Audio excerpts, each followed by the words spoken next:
Picture this for a moment. You walk into the kitchen and suddenly forget why you're there. You stand for a second looking around, hoping the reason will come back. Or you're in the middle of a conversation with a friend and right when you need a name or a word, it just disappears. If this sounds familiar, you are not alone, and you are not losing your mind. Here's the thing. After 70, your brain becomes more sensitive to stress, to poor sleep, to certain medications, and to changes in blood flow. When these little memory slips start happening more often, it can feel frightening, like your independence might quietly slip away next. But there is hopeful news. There is one simple habit that research shows can protect your memory and support your brain, and it doesn't require a gym, expensive equipment, or a strict program. You can start it today at your own pace. Stick with me until the end and tell me in the comments.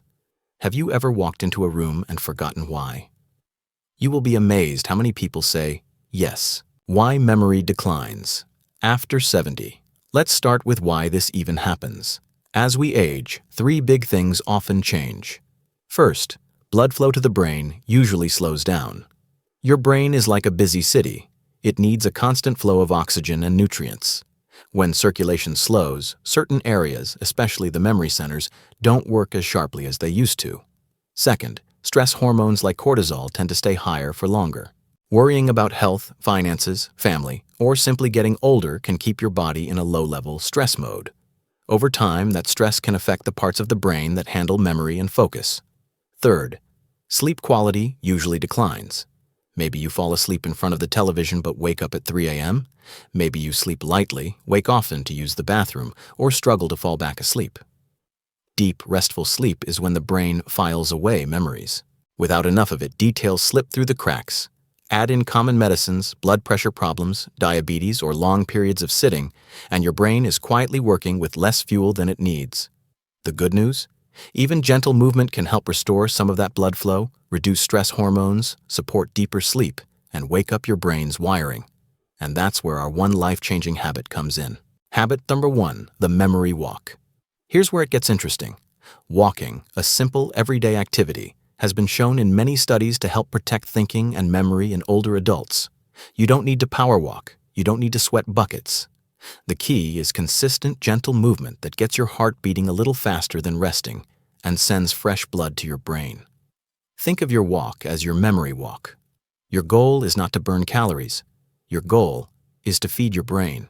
20 minutes is a beautiful target, but if that feels like too much, we'll break it down in a moment. For now, imagine yourself. In Ohio, Tom walks slowly around his block, greeting the same neighbor with a little dog every morning.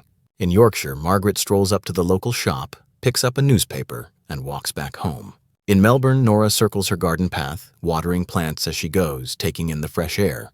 None of them are sprinting, none of them are at the gym, but they're all doing a powerful brain exercise. A memory walk increases blood flow to the hippocampus, the part of your brain that stores recent events, names, and details. Lowers stress hormones that can damage memory over time.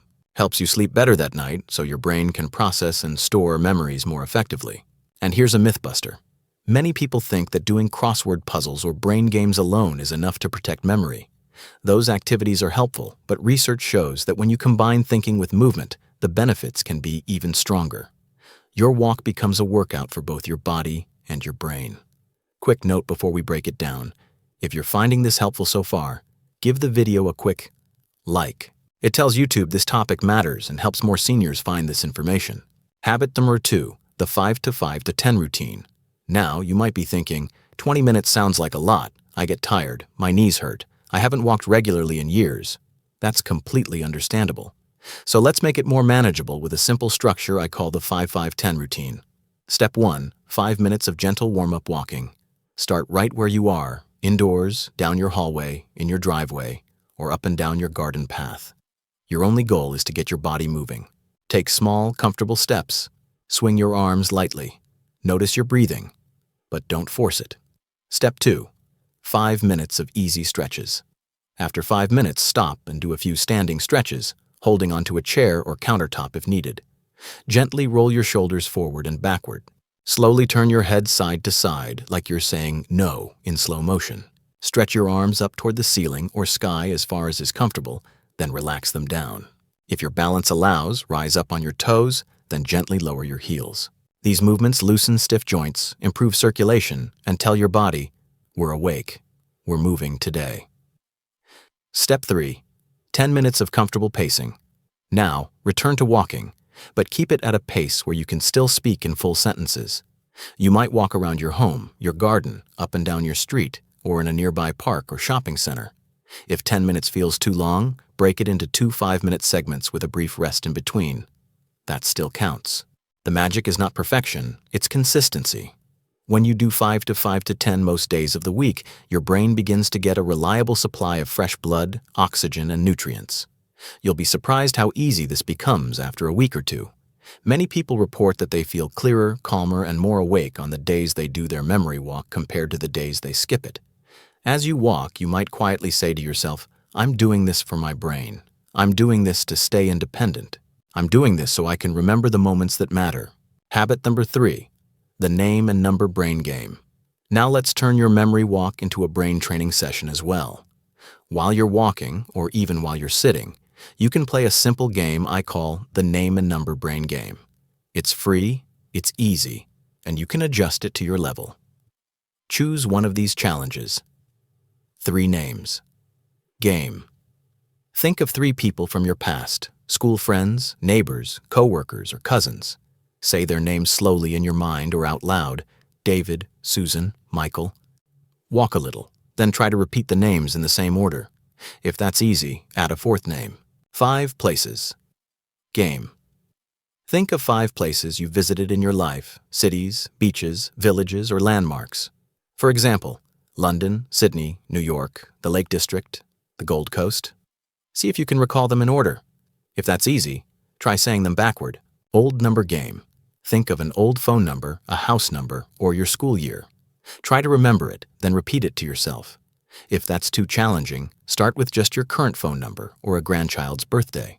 What you're doing here is sending little sparks through your memory pathways while your blood flow is already up from walking. You're combining movement plus mental challenge, which is a powerful combination for brain health. If you'd like, you can involve a partner. Ask your spouse, friend, or neighbor to walk with you. Take turns naming fruits, animals, or boys' names starting with a certain letter. Laugh when you get stuck. That's part of the fun. You're not trying to be perfect. You're trying to keep your brain engaged and adaptable. If this is giving you practical ideas, go ahead and subscribe and tap the notification bell. We post gentle, science-based tips for seniors every week, and I'd love for you to be part of this community.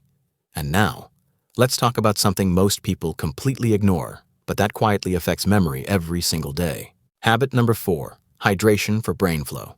Most people over 70 simply do not drink enough fluid. It's very common in the US, the UK, and Australia, especially in cooler or windy climates where you don't feel as thirsty. But here's the thing. Even mild dehydration, just being a little low on fluid, can shrink your attention span. Make it harder to focus on conversations or tasks, cause headaches or a feeling of fuzziness or cotton wool in the head. Your brain is about 3/4 water. When you're underhydrated, your blood becomes thicker and moves more slowly. That's the opposite of what we want for memory. So, how do we fix this without spending all day running to the bathroom? Try this simple routine. Have a small glass of water or herbal tea in the morning, either before or after your memory walk. It doesn't have to be a huge glass, just a modest one. Take small sips throughout the day rather than large amounts all at once. If you enjoy tea or coffee, that's fine. Just balance each cup with some water as well. In warmer parts of the US or Australia, consider adding a slice of lemon or a few berries for flavor so it's more enjoyable. If you have heart or kidney issues, or if your doctor has given you fluid limits, follow their advice first. Always check with your healthcare provider if you're unsure how much you should drink. You might be surprised. Some people feel their mind clear within 20 to 30 minutes of having a proper drink of water. It's like giving your brain a quick polish. Habit number 5, chair-based memory movement. Now, let's talk about those of you who are thinking, I can't walk that far. My knees are bad. I use a frame or a scooter. This sounds good, but maybe not for me. I want you to hear this very clearly. You are not left out. Movement can still help your brain, even if you do it from a chair. Here are some gentle chair-based memory walk ideas. Seated marching. Sit tall at the front of a sturdy chair, feet flat on the floor. Slowly lift one knee, then lower it. Then lift the other knee. Imagine you're marching while sitting. Do this for 1 to 3 minutes at your own pace. Ankle circles.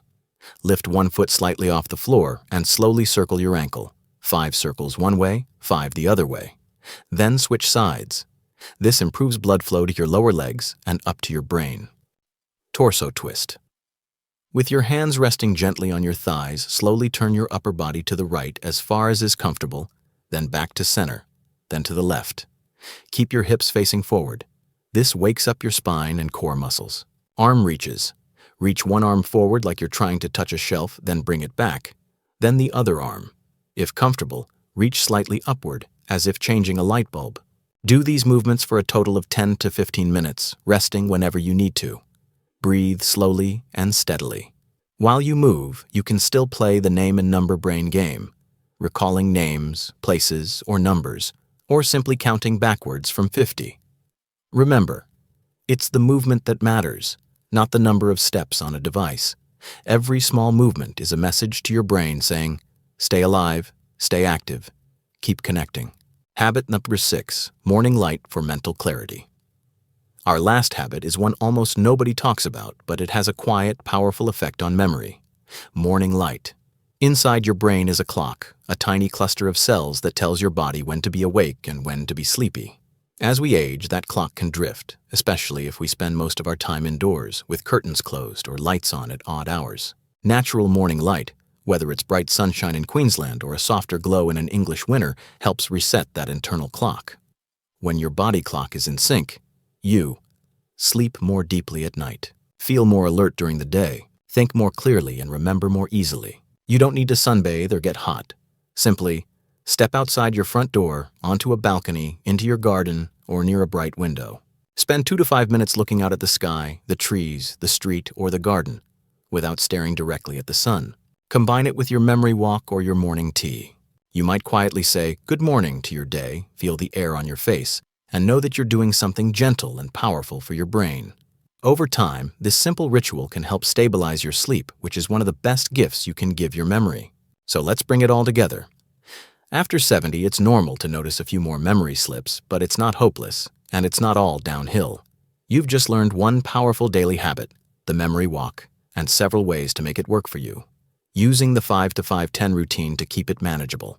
Adding the name and number brain game to work your mind while you move. Supporting your brain with better hydration so blood flows smoothly. Using chair-based movement if walking is tough or painful. And inviting in morning light to reset your body clock and sharpen your mind. Each of these is small, but together they send a strong message to your brain. I'm still here. I'm still moving. I still want to remember. Imagine yourself 6 months from now. You're chatting with a friend on the phone and the word you need comes more easily. You're walking through the supermarket and you remember what you came in for. You sit down with your grandchild and you feel more present, more clear, more you. These are not miracles. They are the natural result of small, consistent steps you choose to take today. You deserve a mind that feels as sharp and alive as possible for as long as possible. If today's video helped you, please give it a like, subscribe to the channel, and turn on notifications so you don't miss future episodes. I'd love to hear from you in the comments. Which habit are you going to try first? Your memory walk, the name and number game, or the morning light ritual? And if you know someone, a partner, a friend, a sibling, who worries about their memory, share this video with them. It might give them the hope and tools they need. Next week, I'll be sharing 3 secrets to better sleep after 65, simple changes that can help you stay asleep longer and wake up feeling more refreshed. So stay tuned for that. And as always, remember, this video is for education, not personal medical advice. Consult your doctor before changing your activity, especially if you have heart, joint, or balance issues. Thank you for spending this time with me today. Take your memory walk, take care of your beautiful brain, and I'll see you in the next video.